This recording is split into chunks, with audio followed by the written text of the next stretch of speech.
सुप्रभात प्यारे बच्चों। आज मैं सबसे पहले आपसे एक प्रश्न पूछने वाली हूँ कि इस पूरे संसार की रचना किसने की है? हाँ, बिल्कुल सही, ईश्वर ने।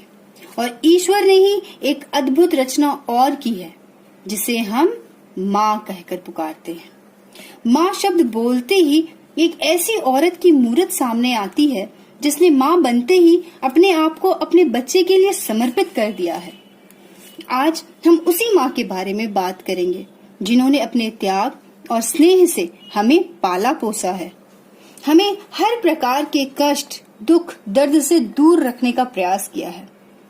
क्या आप जानते हैं कि माँ अनेक रूप में हमारे सामने है? कैसे? आइए पाठ के माध्यम से पढ़ते हैं।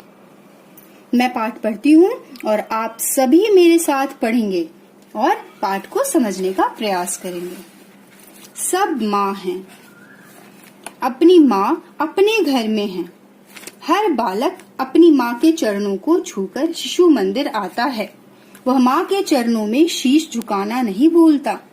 माँ ने जन्म दिया है, इसलिए वह जननी है। उन्हें नमन करना उचित है। विद्यालय में पढ़ने वाला बालक बिछावन से उठकर माँ को नमन करता है। विद्यालय आते समय झुककर आशीष पा लेता है।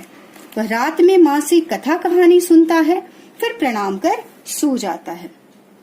यहाँ बात हुई हमारी जननी माँ की, जो हमें जन्म देती हैं, तो हमें उनका आदर और सम्मान करना चाहिए। आगे पढ़ते हैं। शिशु मंदिर में इतने साथी सहपाठी हैं, भैया बहन हैं, सबकी माँ है। अपने अपने घर में सबकी माँ है। पड़ोसी के घर में जाने पर उनकी माँ प्यार करती हैं। विद्यालय के भैया और बहन के घर जाने पर उनकी माताएं प्यार देती हैं, इसलिए उनकी माँ अपनी माँ के समान है। वे सब माँ हैं। उन्हें प्रणाम करना उचित है। यह शिशु का धर्म है। अब उन माताओं की बात हो रही है जो कि हमारे आस पड़ोस के बच्चों की माँ हैं, हमारे दोस्तों की माँ हैं, हमारे बड़े भैया बहनों की माँ हैं। तो हमें हर उन माँ का आदर और सम्मान करना है। आगे बढ़ते हैं। माँ ने इस धरती पर शिशु को जन्म दिया है। इस धरती पर सभी रहते हैं। सभी बालक इसी जमीन पर खेलते हैं। इस धरती पर यह शिशु मंदिर है। यहाँ सभी पढ़कर बड़े होते हैं, लव और कुश बनते हैं। इसी मिट्टी से खाने को अन्न और पीने को जल मिलता है। यह सारा जीवन इसी धरती पर पलता है, इसलिए यह धरती भी माँ के समान है।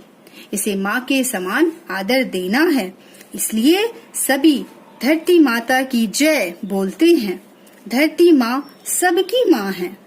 अब कह रहे हैं कि ये जो धरती हमें पालती हैं, पोसती हैं, रहने को घर देती हैं, खेलने को जमीन देती हैं, पेड़ पौधे इसमें हमें अन्न देती हैं, पेड़ पौधे हैं, नदियां हैं, तो ये सब हमें कौन दे रहा है? धरती माँ। तो हमारे लिए धरती माँ भी माँ के समान है, अतः हमें उनका भी आदर और सम्मान करना चाहिए। अब आगे बढ़ते हैं। भारत की धरती पर बहुत सी नदियां बहती हैं। ये नदियां पहाड़ों से निकलती हैं। एक नदी हमारे गांव और घर के पास से बहती हुई जाती है। जल भरी नदियां सबकी प्यास बुझाती हैं। खाने के लिए अन्न और फल उपजाती हैं। नहाने के लिए जल देती हैं। जल के बिना हम जी नहीं सकते। जल माँ के दूध के समान है। नदी का जल धरती माँ का दूध है। यह सबके लिए है, इसलिए ये नदियां माँ के समान हैं। उत्तर भारत में गंगा, यमुना, सरयू, गंडक और सोन नदी है। दक्षिण भारत में नर्मदा, महानदी, कृष्णा और कावेरी हैं। गंगा को सभी गंगा मैया कहते हैं। यमुना को सभी यमुना मैया कहते हैं। इन्हें माँ समझना सही है। अब हमें माँ के समान आदर करना किसे कहा जा रहा है? किसे कहने को कहा जा रहा है? नदियों को। नदियों को क्यों? क्योंकि ये हमारी प्यास बुझाती हैं, हमें जीवन देती हैं, जो कि माँ के दूध के समान है। जिस प्रकार एक छोटा बच्चा माँ के दूध के बिना जीवित नहीं रह सकता, ठीक उसी प्रकार हम जल के बिना जीवित नहीं रह सकते। अतः हमें जल को भी माँ के समान आदर सम्मान करना है, देना है। शिशुओं के पालन के लिए गाय घर में आ जाती है। गाय एक पशु है, चौपाया पशु है। घास भूसा खाती है, लेकिन अमृत के समान दूध देती है। दूध और दूध से बना दही और छेना उत्तम भोजन है। गाय अपने दूध से बालक, तरुण और वृद्ध सबका पोषण करती हैं।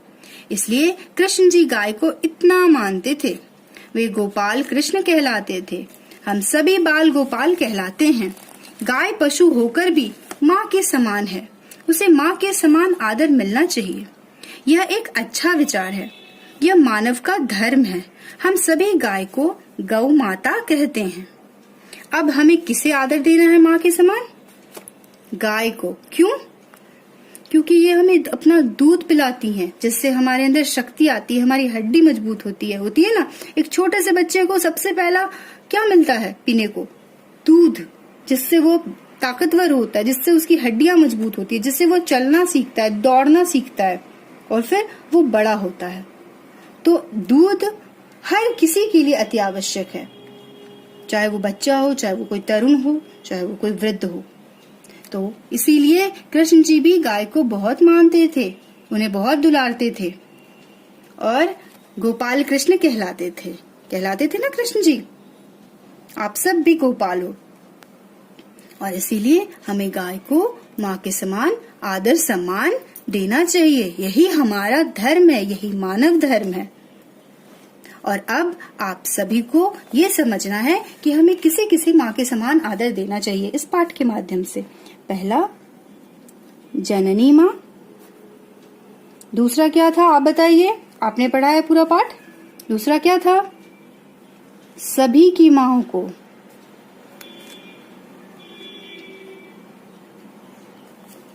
सभी की माँओं को आदर देना है, चाहे वो हमारे आस पड़ोस की माँ हो, चाहे वो किसी भैया बहन की माँ हो। तीसरा क्या है? धरती माँ। धरती माँ को भी हमें माँ के समान ही आदर देना है। चौथा जल, अर्थात नदियाँ, जिससे हमें जल मिलता है, तो नदियों को भी हमें माँ के समान ही आदर देना चाहिए। और पांचवा क्या है? जी हाँ, गाय, जिसका दूध अमृत के समान है और जिसे पीकर हम ताकतवर होते हैं, हमें शक्ति मिलती है, हमारी हड्डियां मजबूत होती है ना। इस पाठ को अब आप सभी घर में भली भांति पढ़ेंगे और समझने का प्रयास करेंगे। धन्यवाद बच्चों।